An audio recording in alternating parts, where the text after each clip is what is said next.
Welcome back. Today, we're diving into Robert Greene's insightful exploration, The Laws of Human Nature.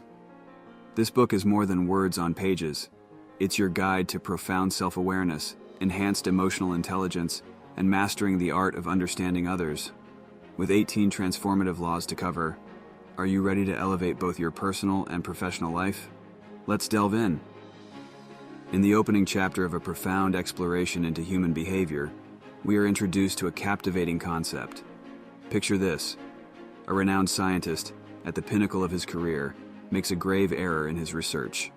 Not because he lacks knowledge or expertise, but because he's blinded by his personal biases. His emotions, stemming from a deep-seated rivalry with a colleague, cloud his judgment. This oversight, driven by envy and pride, leads to a significant setback in his work. The scientist's story serves as a stark reminder that even the most rational minds can be swayed by emotions. Let's bring this closer to home. Imagine you're at a store and you come across a pair of shoes that you've been eyeing for a while. They're on sale but still slightly above your budget. Your heart races, and you can almost feel them on your feet. The logical choice would be to walk away, considering your financial situation. But the excitement, the anticipation, and the fear of missing out on a deal push you to buy them. Later, you might regret the purchase, realizing that emotions, rather than reason, drove your decision. In both scenarios, whether it's a scientist's career-altering mistake or an impulsive buy, emotions play a pivotal role. Recognizing these emotional biases is the first step to confronting them. By being aware, we can pause, reflect, and choose a course of action that aligns more with reason than with fleeting feelings. So, as we navigate the intricate maze of human interactions and decisions, it's crucial to remember law number 1, the Law of Irrationality. Humans are often driven by emotions rather than reason. Recognize and confront your emotional biases to think more clearly. In the second chapter, we encounter another compelling idea. Consider a talented artist, celebrated for her unique creations. With each accolade and praise, she begins to believe that her art is unparalleled, dismissing critiques and isolating herself from fellow artists. Over time, her work becomes stagnant, lacking innovation. Why? Because she's ensnared by her own narcissistic tendencies, believing she's above learning from others. This isn't just about the artist, though. Each one of us, in varying degrees, harbors a sense of self-importance. It's that voice inside that says, "I'm special," or "I deserve better." While a healthy dose of self-esteem is essential, unchecked narcissism can blind us to our own flaws and hinder personal growth. Think about the last time you were in an argument. Did you truly listen to the other person's perspective, or were you more focused on being right? Often our narcissistic tendencies make us defensive, preventing us from understanding and empathizing with others. But here's the silver lining. By acknowledging our own narcissistic traits, we can begin to see them in others. This doesn't mean we judge or criticize, but rather, we develop a deeper understanding of human behavior.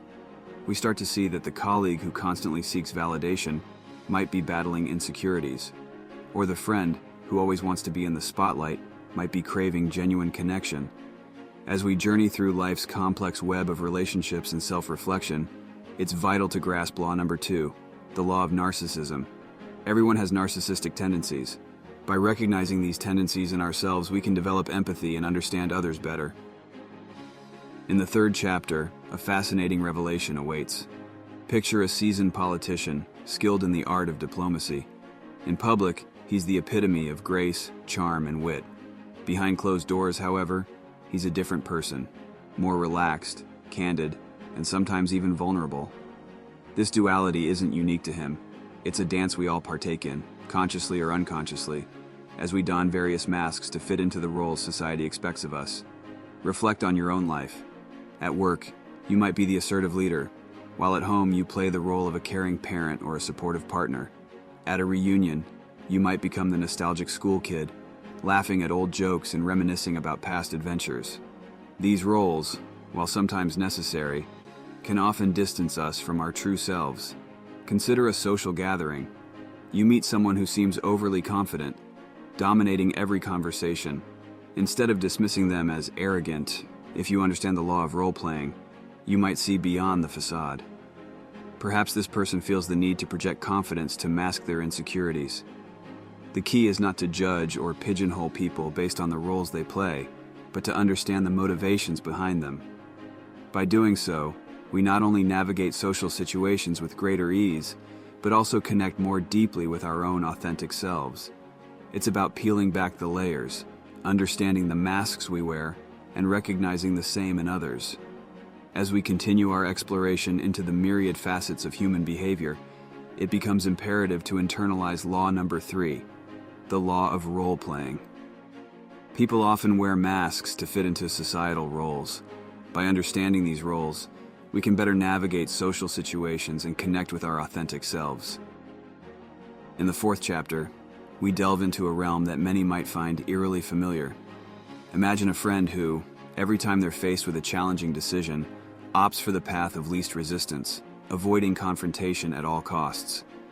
Over time, this pattern becomes so predictable that you can almost foresee their choices before they even make them.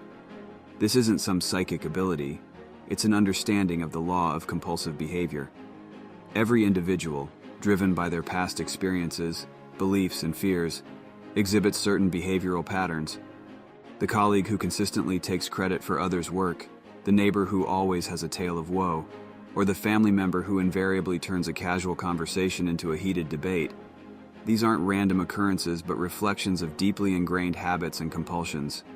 Now think of the last time you met someone new. Initial impressions might paint a picture, but it's the patterns that emerge over time that reveal the true essence of their character.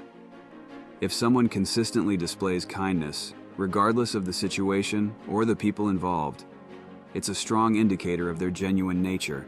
Conversely, if someone repeatedly exhibits deceit or manipulation, it's a clear window into their character. Recognizing these patterns isn't about being judgmental or cynical. It's about understanding human nature at a deeper level. By observing consistent behaviors, we can anticipate reactions, make informed decisions in our interactions, and even offer support when someone's compulsive behavior stems from a place of pain or trauma. As we further our journey into the depths of human psyche and behavior, it's essential to grasp law number 4, the law of compulsive behavior. By observing consistent patterns in people's behavior, we can predict their future actions and determine their true character. In the 5th chapter, we are ushered into a space that mirrors the darker corners of the human psyche. Visualize a talented musician, rising rapidly in the world of classical music. Yet, every time a fellow musician receives praise, a shadow of envy clouds his joy. This isn't a tale of one musician's struggle, but a reflection of a universal human emotion, covetousness. At some point in our lives, we've all felt that twinge of jealousy when someone else achieves what we desire.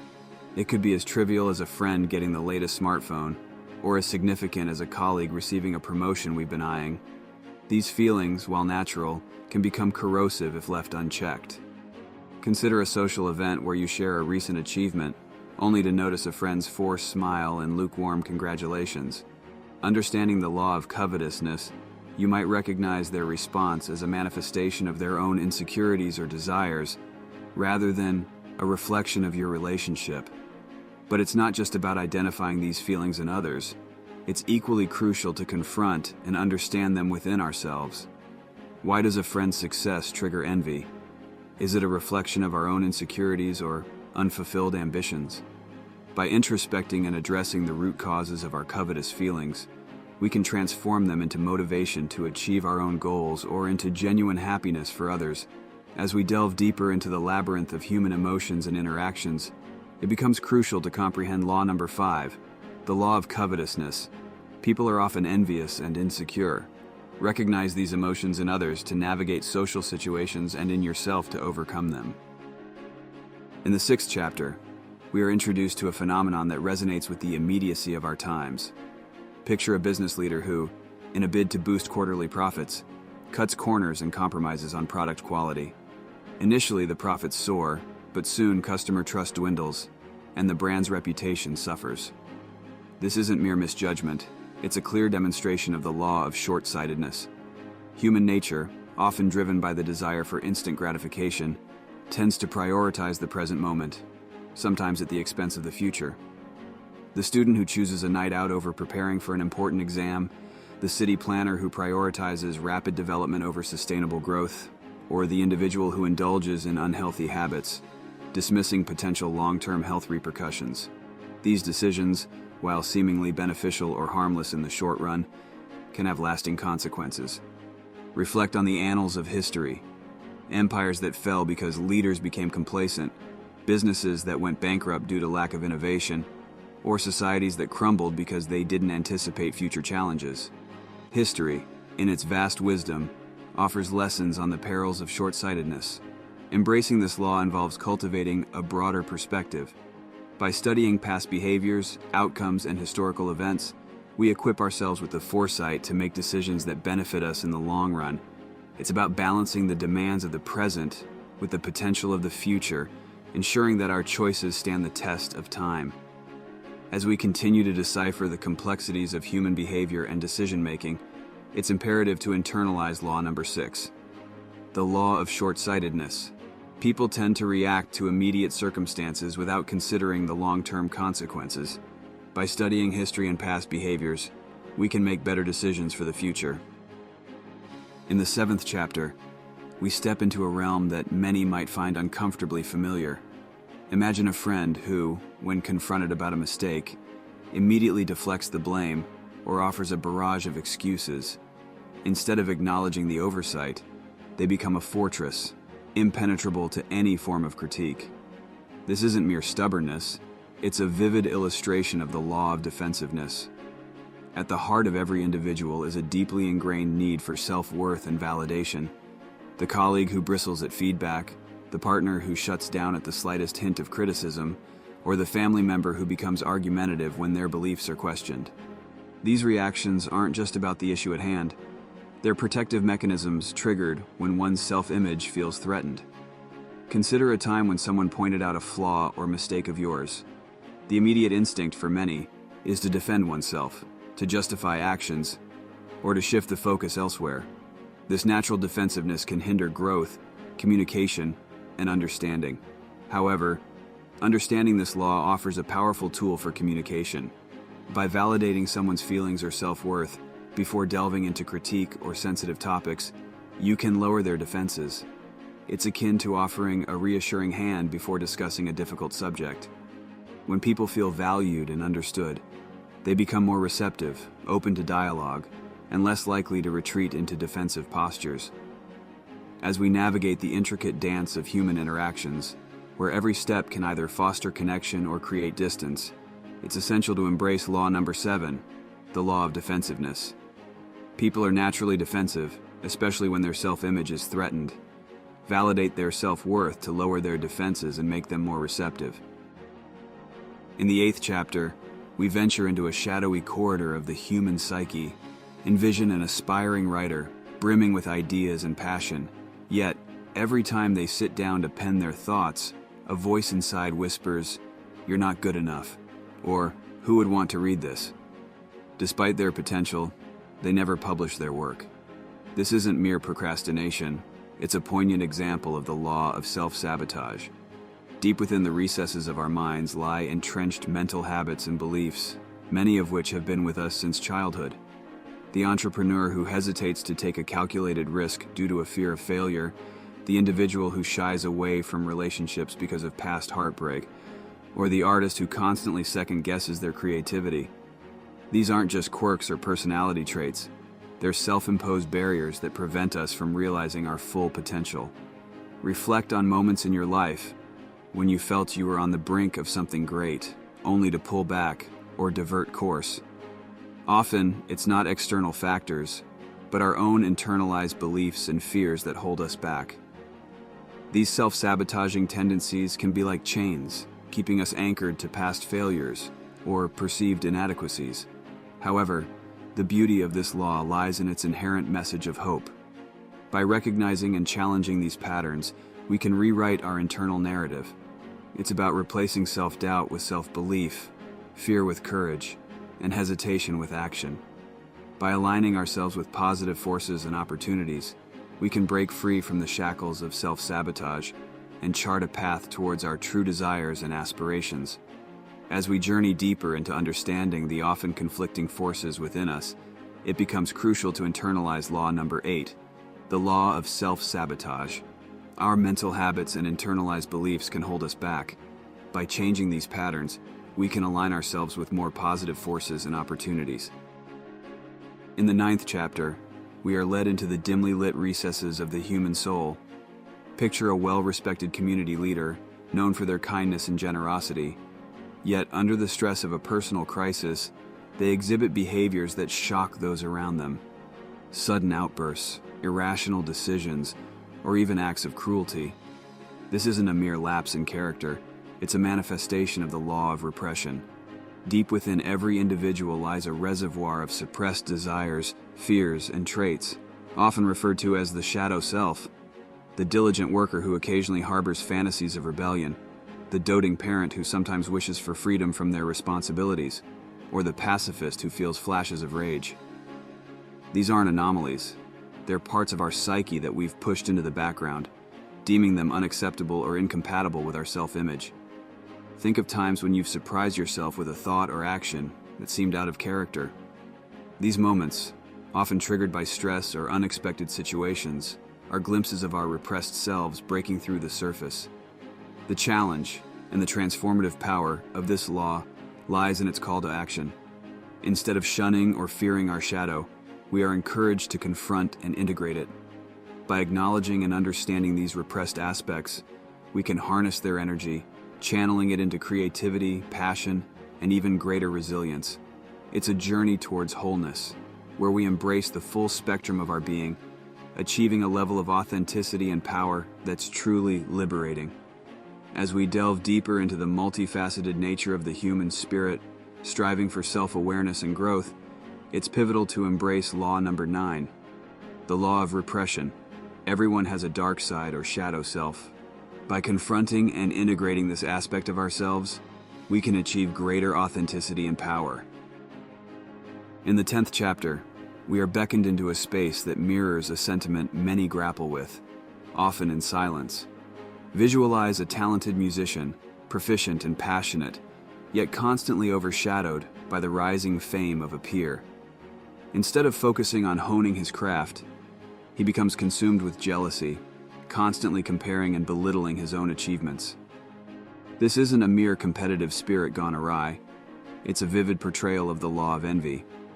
At the heart of many individuals lies a silent specter of envy, a force that can distort perceptions and priorities. The student who can't rejoice in a friend's academic success, the entrepreneur who's fixated on a competitor's milestones, or the artist who feels diminished by another's accolades. These aren't just moments of weakness. They're manifestations of envy that can divert us from our own path of growth. Reflect on instances when you've felt overshadowed or outdone. The sting of envy, while natural, can be debilitating, making us question our worth and overlook our unique strengths and achievements. However, the transformative essence of this law lies in its call for self-awareness. By recognizing feelings of envy when they arise, we can choose to manage and redirect them. Instead of allowing envy to be a destructive force, we can use it as a mirror, reflecting areas we wish to improve in ourselves.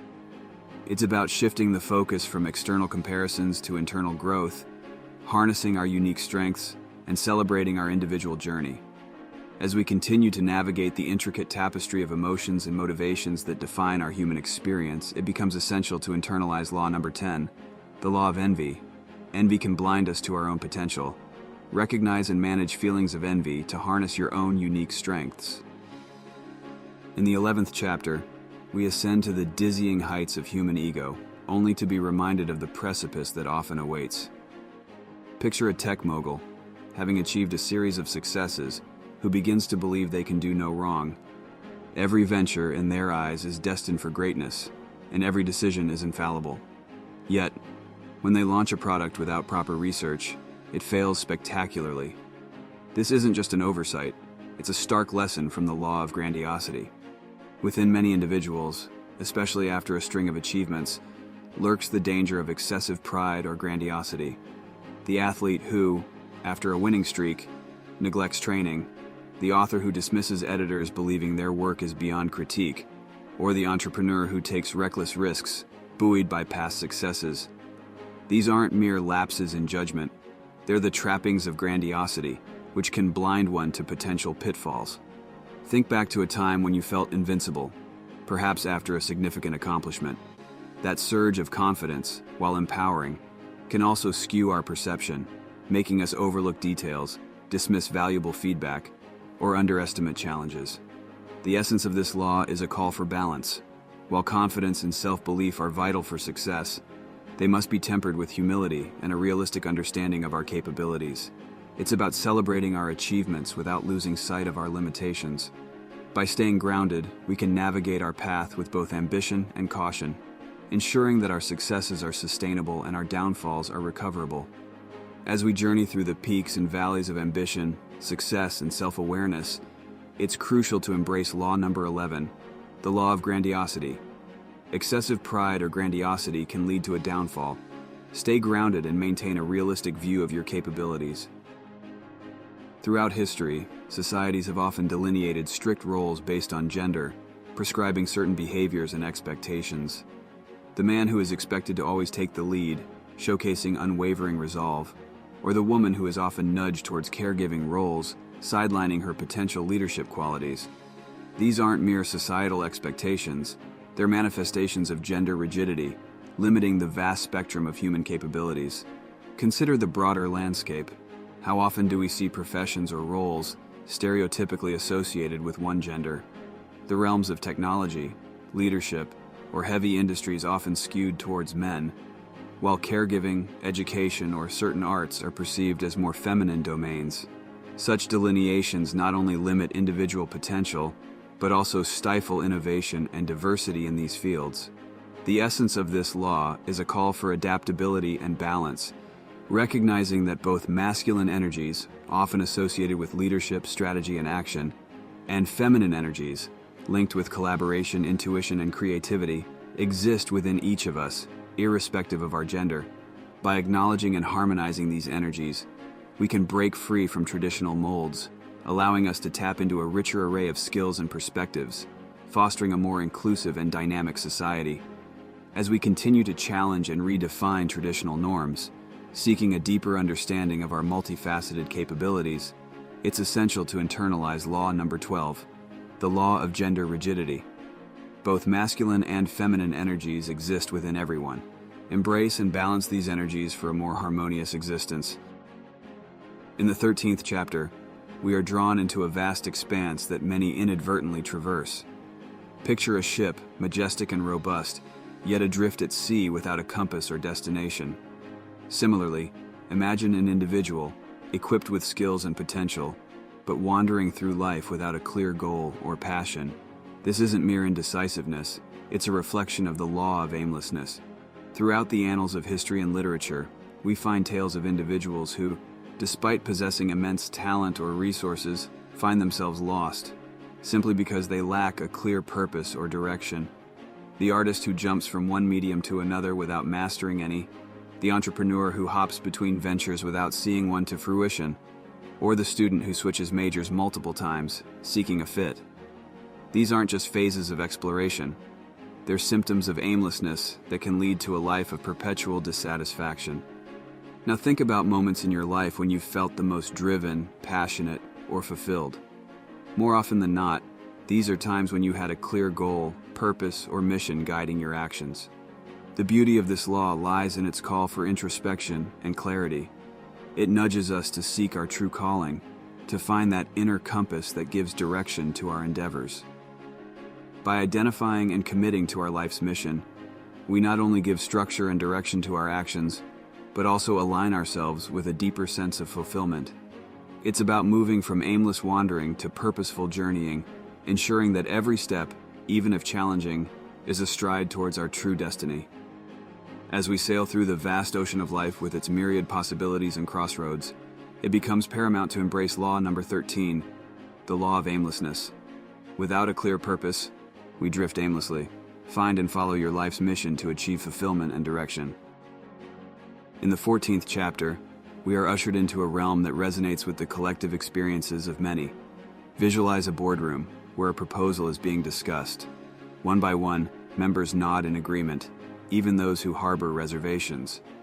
Amidst this sea of agreement, one individual hesitates, questioning the popular opinion. This isn't mere dissent, it's a vivid illustration of the law of conformity. Throughout societal structures, there exists a powerful undercurrent that nudges individuals towards conformity. The student who hesitates to voice a unique perspective for fear of standing out, the employee who doesn't challenge a flawed strategy to avoid conflict, or the community member who adopts prevailing norms just to fit in. These aren't just choices of convenience. They're manifestations of the subtle pressures that group dynamics exert, often at the cost of individuality and critical thinking. Reflect on times when you felt the weight of collective opinion bearing down on you. The allure of conformity is undeniable. It promises acceptance, reduces friction, and offers the comfort of being in the majority. However, the cost is often the silencing of unique perspectives, innovative ideas, and authentic self-expression. The essence of this law is a clarion call for independence of thought and action. It encourages us to maintain our critical thinking, to question prevailing narratives, and to cherish our individuality, even when faced with overwhelming group pressure.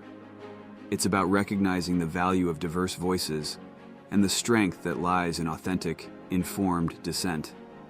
As we navigate the intricate web of societal interactions, where the tug of conformity is ever present, it becomes vital to internalize Law number 14, the Law of Conformity. Group dynamics can lead to conformity and stifle individuality. Maintain your independence and critical thinking, even when faced with group pressure. In the 15th chapter, we are introduced to the unpredictable ebb and flow of human sentiments. Picture a popular public figure, basking in the adoration of the masses one moment, only to find themselves facing criticism and disdain the next, often for the slightest of missteps. This isn't mere public opinion at play, it's a manifestation of the law of fickleness. Throughout history, we've seen the capricious nature of human loyalties and opinions. The product that's a market favorite today might be replaced by a new trend tomorrow. The leader who's celebrated for their vision might be criticized when times change. The friend who's by your side in good times might waver during challenges. These aren't anomalies. They're reflections of the inherent fickleness that can characterize human relationships and opinions. Reflect on your own experiences. Recall moments when you've been on the receiving end of changing loyalties or shifting opinions. The unpredictability can be disheartening, making one question the very foundation of relationships or principles. However, the essence of this law offers a beacon of stability amidst this flux. It emphasizes the importance of building genuine, deep-rooted relationships based on mutual respect and understanding, rather than fleeting interests. It also underscores the value of standing firm by one's principles and values, even when the tides of public opinion shift. By doing so, we not only anchor ourselves in authenticity, but also attract relationships and alliances that are resilient to the whims of fickleness. As we journey through the ever-changing landscape of human interactions, where loyalties and opinions can be as unpredictable as the wind, it becomes crucial to embrace Law number 15, the Law of Fickleness. People's opinions and loyalties can change rapidly. Build genuine, stable relationships and stand by your principles to navigate this fickleness. In the 16th chapter, we are thrust into the tumultuous arena of human assertiveness and dominance. Imagine a corporate titan, known for their aggressive tactics in business, bulldozing competition, and making audacious moves. A young entrepreneur, instead of confronting this titan head-on, chooses to understand this aggression, leveraging it to carve out a niche for their own venture. This isn't mere business acumen, it's a nuanced application of the law of aggression. Throughout various spheres of life, we encounter individuals whose primary mode of operation is aggression. The colleague who dominates meetings, the competitor who relentlessly pushes boundaries, or the acquaintance whose assertiveness often borders on hostility. These aren't just strong personalities. They're manifestations of a natural inclination towards aggression, which, if misunderstood, can lead to direct confrontations and conflicts. Reflect on times when you've been faced with overt aggression. The instinctive reaction might be to push back, to meet force with force. However, the wisdom of this law lies in its call for strategic understanding and maneuvering. Instead of direct confrontation, which can escalate conflicts, it advocates for recognizing the underlying motivations of aggressive individuals and using this knowledge to navigate or even leverage their aggression to one's advantage. For instance, In negotiations, understanding an aggressive counterpart can help in crafting proposals that address their core concerns, leading to more productive outcomes. Or in competitive scenarios, recognizing an aggressive competitor's patterns can allow for strategic positioning that capitalizes on their blind spots. As we maneuver through the intricate dance of human dynamics, where aggression can be both a challenge and an opportunity, it becomes essential to internalize Law number 16, the Law of Aggression. Some people are naturally aggressive. Understand and strategically use this aggression, rather than confronting it directly. In the 17th chapter, we are transported across the vast expanse of time, witnessing the ebb and flow of generational tides. Picture a family dinner, a grandfather reminiscing about the struggles of his youth, a mother discussing the challenges of her time, and a teenager engrossed in her device, seemingly distant yet facing her own unique challenges. This isn't just a typical family scene, it's a tableau of the Law of Generational Myopia. Throughout the annals of history, every generation has been molded by its own set of historical events, technological advancements, cultural shifts, and societal challenges. The generation that lived through world wars has a different worldview than those who came of age during the digital revolution, or those navigating the complexities of the modern interconnected world. These aren't mere age-related differences. They're manifestations of generational myopia, where each generation at times struggles to see beyond the lens of its own experiences. Reflect on intergenerational conversations you've been part of, the back-in-my-day anecdotes, the debates over technology's role, or the discussions about societal values. While these conversations can sometimes lead to disagreements or misunderstandings, they also offer a rich tapestry of perspectives that can enrich our understanding of the world. The essence of this law is a call for empathy and understanding. By recognizing the unique experiences that shape each generation's perspective, we can bridge gaps, foster mutual respect, and navigate intergenerational dynamics more effectively. It's about valuing the wisdom of the past, acknowledging the challenges of the present, and collaborating for a better future.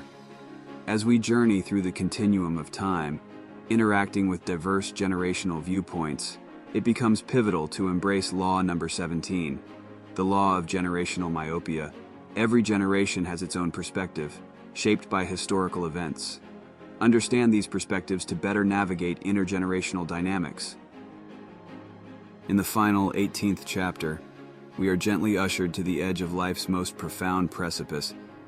Visualize an individual surrounded by material luxuries, constantly chasing the next thrill, yet feeling an unexplainable void.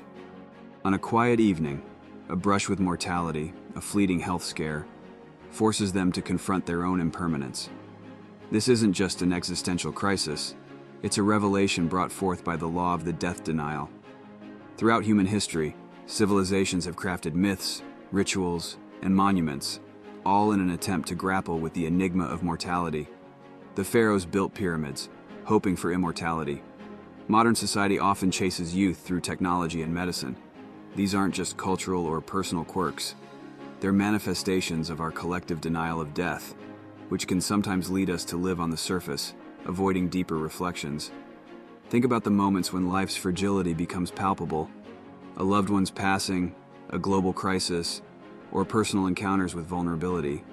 These moments, while painful, also offer clarity, pushing us to question the purpose and depth of our existence. The allure of denying death is strong. It offers a semblance of control and continuity. However, the wisdom of this law lies in its call for acceptance and confrontation.